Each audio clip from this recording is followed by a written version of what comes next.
કળયુગમાં કલો ભક્તિ, કલો ભક્તિ. કળયુગમાં તો કેવળ ભક્તિ જ ભગવાનને રાજી કરવાનું શ્રેષ્ઠ સાધન છે. સંત કુમારો કહે છે, કામ કરો, સત્સંગ કરો અને એને જગાડી દો. સત્સંગથી જાગી જશે.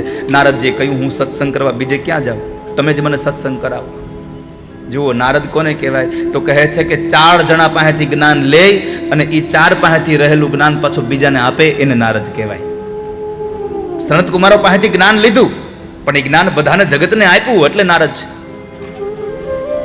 નારમ દદાતી નારદ, જે બીજાને બધું આપે છે જ્ઞાન, એ નારદ છે. સનત કુમારોએ કહ્યું તમે આ સત્સંગ કરો. સત્સંગ ક્યારે મળે વાલા ભક્તો? ભાગ્યોદયેન બહુ જન્મ સમરજિતેન સત્સંગ મમ ચ લભતે પુરુષો યદાવૈ અજ્ઞાન હેતુકૃત મોહ મદાંધકાર નાશમ વિધાય હિ તદો દયતે વિવેક. આ ભાગવતજીના 18,000 શ્લોકો છે. આવા એક એક શ્લોકને ગાઈએ તો આપણને આનંદ આનંદ થતો જાય. સ્વાદુ સ્વાદુ પદે પદે એટલા દિવ્ય શ્લોકો ગાયા છે ભગવાનના. નારદજીએ કહ્યું, તમે જ મને સત્સંગ કરાવો. અને સત્સંગ તો ભાગ્યમાં હોય તો મળે. બાકી મેં ગઈકાલે કહ્યું હતું કે આ આયોજક પરિવારોએ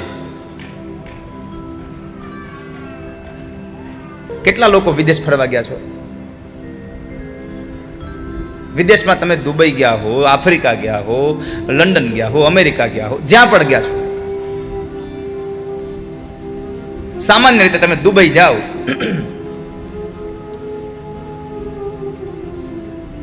દુબઈ ઉતરી જાઓ, પછી છોકરાઓને ફોન કરો છો કે છોકરાઓ અમે દુબઈ પહોંચી ગયા, હવે દિરામ મોકલી દેજો. તમે અમેરિકા જાઓ તો ત્યાં જઈને પછી ફોન કરો છો, છોકરાઓ હવે ડોલર મોકલી દો, એમ અમારે હવે વાપરવા હોય, જવું હોય. તમે અહીંયાથી અમેરિકા જાઓ અને ત્યાં જઈ અને 200 રૂપિયામાં પાણીની બોટલ આવે, એના બદલે તમે 500 નોટ આપો, તમને પાણી આપે ખરું કોઈ? ના આપે. અમેરિકા વાળા અહીંયા આવે અને પછી રિક્ષાવાળાને કે લે ભાઈ તને ડોલર આપી દઉં, તો રિક્ષાવાળા કઈ તને મૂકવા ન જાય. ઇન્ડિયામાં આવો તો તમારે ભારતની કરન્સી જોઈએ, અમેરિકામાં જાઓ તો ત્યાં ડોલર જોઈએ, દુબઈમાં જાઓ તો દિરામ જોઈએ.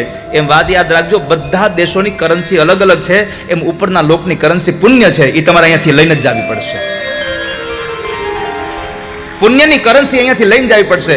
જે દેશમાં જઈએ એ દેશની કરન્સી સાથે લઈને જઈએ છીએ. તો ભારતમાંથી જ્યારે તમે વિદાય લો ત્યારે તમારે પુણ્યની કરન્સી લઈને જવું પડશે સાથે, તો જ તમને ઉપર બધી વ્યવસ્થા મળશે. આ સ્વર્ગ એટલે બીજું કઈ નથી. અહીંયા ભારતમાં, આ ધરતી ઉપર, આ વિશ્વમાં 7 સ્ટાર હોટલો છે. એનાથી આગળ હોય તો મને ખબર નથી. છે સ્વર્ગ એટલે 10 ટાઈમ સ્ટાર. સુવિધા સારી છે, પણ તમને હોટલમાં ક્યાં સુધી રહેવા દે? જાગો ગ્રાહક, જાગો, જવાબ આપો. હોટલમાં તમને ક્યાં સુધી રોકાવા દે?